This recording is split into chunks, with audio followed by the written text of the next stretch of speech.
നമസ്കാരം. മുംബൈയിൽ ഉദ്ധവ് താക്കറെ, ഹിന്ദു ഹൃദയ സാമ്രാട്ട് ബാൽ താക്കറെയുടെ മകൻ, അതിദയനീയമായൊരവസ്ഥയിലൂടെയാണ് കടന്നു പോകുന്നത്. കാരണം അദ്ദേഹത്തിൻ്റെ ലോക്സഭയിലുള്ള 9 MP-മാരിൽ 6 പേർ കൂറുമാറുവാൻ തയ്യാറായി, ഏകനാഥ് ഷിൻഡെയോടൊപ്പം ചേരുവാൻ തയ്യാറായി നിൽക്കുകയാണ് എന്നാണ് ഇപ്പോൾ പുറത്തു വരുന്ന വിവരങ്ങൾ. ഔദ്യോഗിക സ്ഥിരീകരണം 1-2 ദിവസങ്ങളിലുണ്ടാകും. അപ്പോൾ തന്നെ ഇപ്പോൾ അദ്ദേഹത്തിൻ്റെ ഒപ്പം നിൽക്കുന്ന 3 പേർ MP-മാരുൾപ്പെടെയുള്ളവർ അദ്ദേഹത്തിനെതിരെ വലിയ കലാപക്കൊടികൾ ഉയർത്തുന്നതുമുണ്ടിപ്പോൾ. അവർ ആരോപിക്കുന്ന പ്രധാന ആരോപണങ്ങളൊന്നുമില്ല, ഒറ്റ ആരോപണമേ ഉള്ളൂ. ഈ തകർച്ചയ്ക്ക് കാരണം കുടുംബവാഴ്ചയാണ്. കുടുംബവാഴ്ച ഒരു പ്രശ്നമായി അവർ ഉയർത്തുന്നത് ഉദ്ധവിൻ്റെ കഴിവുകേട് കൊണ്ടാണ്. ബാൽ താക്കറെയുടെ അത്രയും കഴിവുള്ള ഒരു മകനല്ലെങ്കിൽ പോലും ഒരു 10% കഴിവെങ്കിലും ഉദ്ധവ് താക്കറെയ്ക്ക് ഉണ്ടായിരുന്നെങ്കിൽ ശിവസേന പിളരില്ലായിരുന്നു എന്നാണ് അവർ പറയുന്നത്. അടിസ്ഥാനപരമായിട്ട് ഹിന്ദുത്വം എന്ന ആശയത്തിൽ നിന്ന്, I M A mad Hindu എന്ന ബാലാ സാഹിബിൻ്റെ പ്രഖ്യാപനത്തിൽ നിന്ന് വ്യതിചലിച്ച് ജിഹാദി പ്രീണനത്തിലേക്ക് കൂപ്പുകുത്തിയ ഒരവസ്ഥയിൽ ശിവസേനയെ കൊണ്ടെത്തിച്ചതാണ് ഈ പരാജയത്തിൻ്റെയും പിളർപ്പിൻ്റെയും ഇപ്പോഴത്തെ ദയനീയാവസ്ഥയുടെയും പ്രധാന കാരണമെന്നാണ് ഉദ്ധവിനോടൊപ്പം നിൽക്കുന്ന MP-മാർ പോലും ഇപ്പോൾ ആരോപിക്കുന്നത്. ഈ കഴിഞ്ഞ ദിവസം അത്തരത്തിലുള്ള ആരോപണങ്ങൾ നേരിട്ട് ഉദ്ധവ് വളരെ വികാരാധീനനായി കാണപ്പെട്ടു. ഞാൻ രാജിവെച്ചൊഴിയാം, ആർക്ക് വേണമെങ്കിലും അധ്യക്ഷനാകാം എന്നെല്ലാം അദ്ദേഹം പ്രസ്താവനകൾ ഇറക്കി.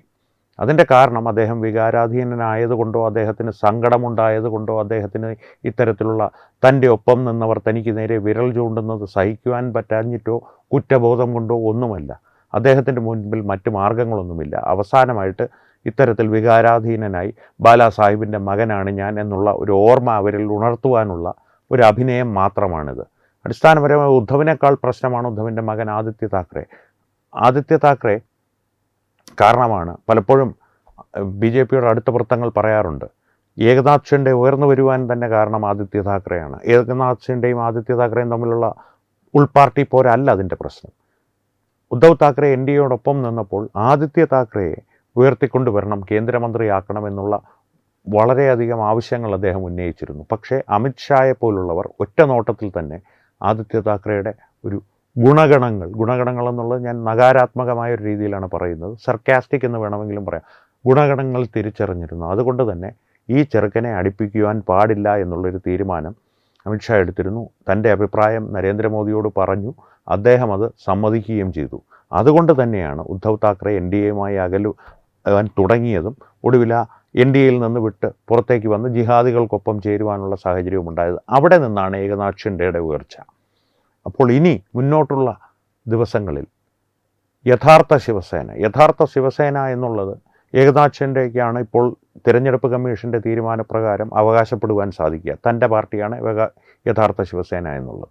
പക്ഷേ മഹാരാഷ്ട്രക്കാരുടെ മനസ്സിൽ യഥാർത്ഥ ശിവസേന എന്നുള്ളത് ബാലാ സാഹിബിൻ്റെ അല്ലെങ്കിൽ ആശയങ്ങൾ, ബാലാ സാഹിബിൻ്റെ നിശ്ചയദാർഢ്യം ആര് പിന്തുടരുന്നുവോ അവരാണ് യഥാർത്ഥ ശിവസേന.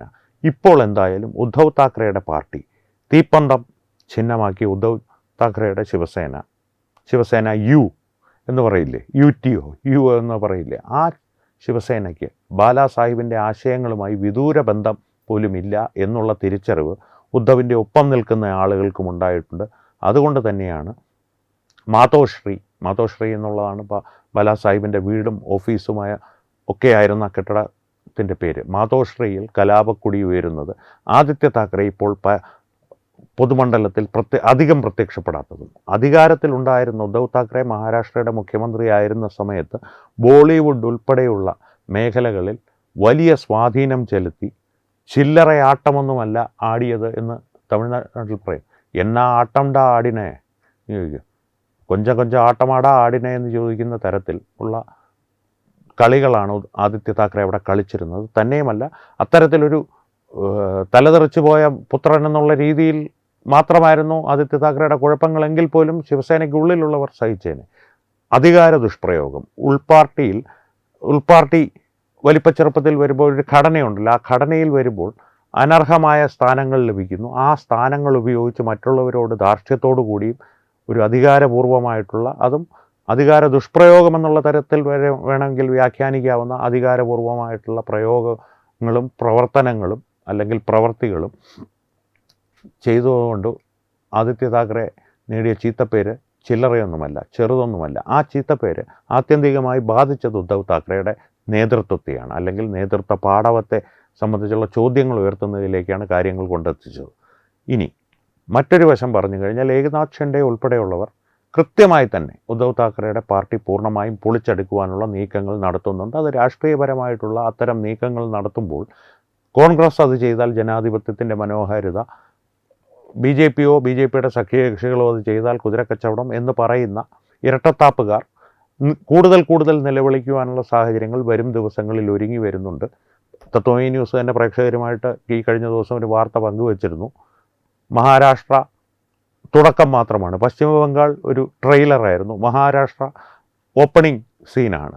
ഉത്തർപ്രദേശിലേക്ക് മധ്യഭാഗം ഇൻ്റർവെൽ ഉത്തർപ്രദേശിലേക്ക് നീങ്ങുകയാണ്. ഇനി കൂടുതൽ കരയുവാനുള്ള സാഹചര്യങ്ങളും ഒരുങ്ങി വരുന്നുണ്ട്. അതുകൊണ്ട് തന്നെ തയ്യാറായിരുന്നോളുക എന്ന ഇരട്ടത്താപ്പുകാരോട് എനിക്ക് പറയുവാനുള്ളൂ.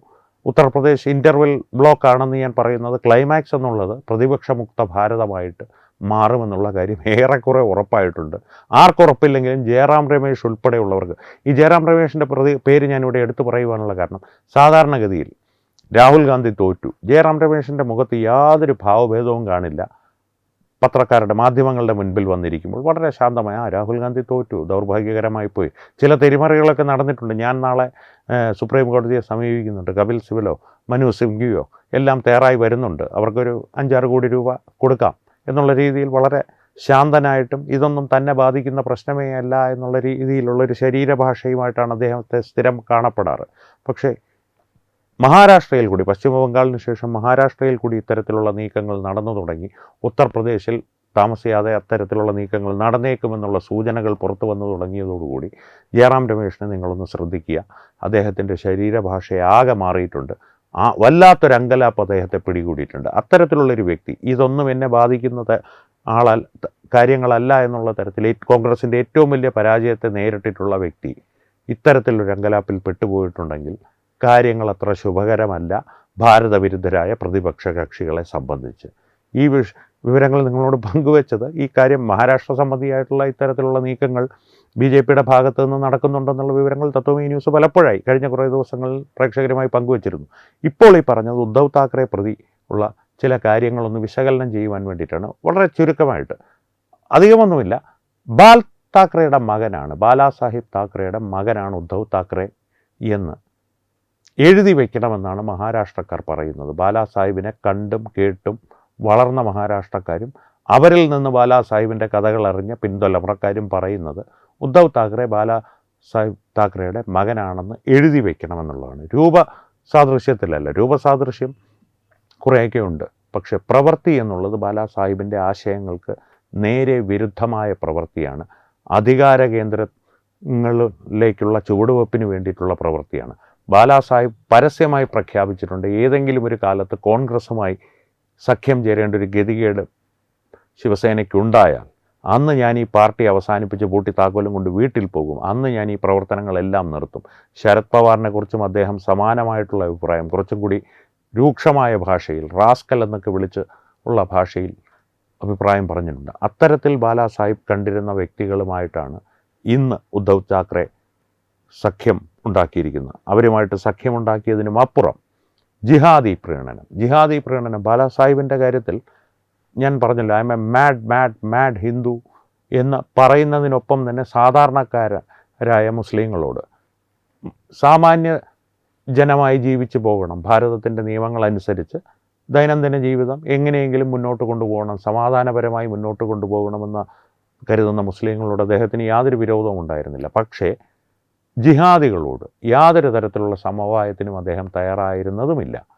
ബാബറി മസ്ജിദ് എന്ന് ഇവർ വിളിക്കുന്ന തർക്കമന്ദിരമുണ്ടല്ലോ, ആ തർക്കമന്ദിരം ഇടിച്ചു പൊളിച്ച് കളഞ്ഞത് അഭിമാനപൂർവ്വം അതിൻ്റെ ഉത്തരവാദിത്വം എനിക്കാണ്, എനിക്കവിടെ പോകാൻ പറ്റിയില്ല എന്നുള്ളൊരു വിഷമം മാത്രമേ ഉള്ളൂ എന്ന് പരസ്യമായി പ്രഖ്യാപിച്ചൊരു നേതാവാണ്. അടിസ്ഥാനപരമായിട്ട് ഭാരതത്തിൻ്റെ പൈതൃകത്തിന് വേണ്ടിയിട്ട് നിലനിന്നിരുന്നൊരു നേതാവാണ്. ആ നേതാവ് തന്നെയുമല്ല, അമർനാഥ് യാത്രയിൽ ഭീകരവാദികൾ ആക്രമണം നടത്തുമെന്ന് പറഞ്ഞപ്പോൾ, അല്ലെങ്കിൽ അതിനുള്ള സാധ്യതയുണ്ട് എന്ന് പറഞ്ഞപ്പോൾ, മഹാരാഷ്ട്രയിൽ നിന്ന് എയർപോർട്ട് വഴി, മുംബൈ എയർപോർട്ട് വഴി ഒരൊറ്റ കുഞ്ഞ് ഹജ്ജിന് പോകില്ല, അമർനാഥിൽ ഏതെങ്കിലും ഒരു തീർത്ഥയാത്രകൻ്റെ ദേഹത്തൊരു ചെറു കീറൽ വീണാൽ എന്ന് പരസ്യമായി പ്രഖ്യാപിച്ച് ആ വർഷത്തെ അമർനാഥ് യാത്ര സുരക്ഷിതമായി ക്കുവാനുള്ള സാഹചര്യമൊരുക്കിയ വ്യക്തിയാണ്. അത്തരത്തിലൊരു വ്യക്തിയുടെ പുത്രൻ ഇത്രയും തരംതാണ രീതിയിലുള്ള രാഷ്ട്രീയത്തിലേക്ക് വീണു പോകുമ്പോൾ അദ്ദേഹത്തിനൊപ്പമുള്ളവർ തന്നെ കലാപക്കൊടി ഉയർത്തുക എന്നുള്ളത് സ്വാഭാവികമായൊരു പ്രക്രിയയാണ്. അതുകൊണ്ട് ഉദ്ധവ് നെഞ്ചത്തടിച്ച് നിലവിളിച്ച് വികാരാധീനനായിട്ട് കാര്യമൊന്നുമില്ല. ഇത് വെറും ട്രെയിലറാണെന്ന് ഏകനാഥ് ഷിൻഡെ തന്നെ പറഞ്ഞിട്ടുണ്ട്. മുംബൈയുടെ കാര്യത്തിൽ ഇത് ട്രെയിലറാണെന്ന്. ഞാൻ പറഞ്ഞതുപോലെ ഇതൊരു ഓപ്പണിംഗ് സീനാണ് വലിയൊരു സിനിമയുടെ. ക്ലൈമാക്സ് പ്രതിപക്ഷമുക്ത ഭാരതം എന്ന എക്സൈറ്റിംഗ് ക്ലൈമാക്സ്, ഉദ്വേഗജനകമായ ക്ലൈമാക്സ് നമ്മളെയൊക്കെ കാത്തിരിക്കുന്നു എന്നാണ് രാഷ്ട്രീയ വിദഗ്ധർ പറയുന്നത്. എന്തായാലും മഹാരാഷ്ട്രയിൽ വളരെ ഉദ്വേഗജനകമായ സംഭവവികാസങ്ങളാണ് വികസിച്ച് വരുന്നത്. വരും ദിവസങ്ങളിൽ ആ സംഭവവികാസങ്ങളുടെ കൂടുതൽ വിശകലനങ്ങളും വിശദീകരണങ്ങളുമായി പ്രേക്ഷകരോടൊപ്പം തത്വമയി ന്യൂസും ഉണ്ടാകും. നിങ്ങളും ഞങ്ങളോടൊപ്പം ഉണ്ടാകുക. കാരണം കൃത്യമായിട്ട് ഈ വിഷയങ്ങളിൽ രാഷ്ട്രീയപരമായിട്ടുള്ള പ്രേക്ഷകരുടെ നിരീക്ഷണങ്ങൾ എപ്പോഴും പ്രസക്തമാണ്. അതുകൊണ്ട് തന്നെ ആ നിരീക്ഷണങ്ങളും നിങ്ങളുടെ അഭിപ്രായങ്ങളും യോജിപ്പുകളും വിയോജിപ്പുകളും കമൻറ്റുകളിലൂടെ ഞങ്ങളുമായി പങ്കുവയ്ക്കുക. ഒപ്പം ഈ വീഡിയോ നിങ്ങളുടെ പ്രിയപ്പെട്ടവരുമായി ഷെയർ ചെയ്യുക. ഏറ്റവും പ്രധാനപ്പെട്ട കാര്യം, തത്വമയി കുടുംബത്തിൻ്റെ ഭാഗമാണ് നിങ്ങളെന്ന് ഉറപ്പുവരുത്തുക. സബ്സ്ക്രൈബ് ചെയ്യുക.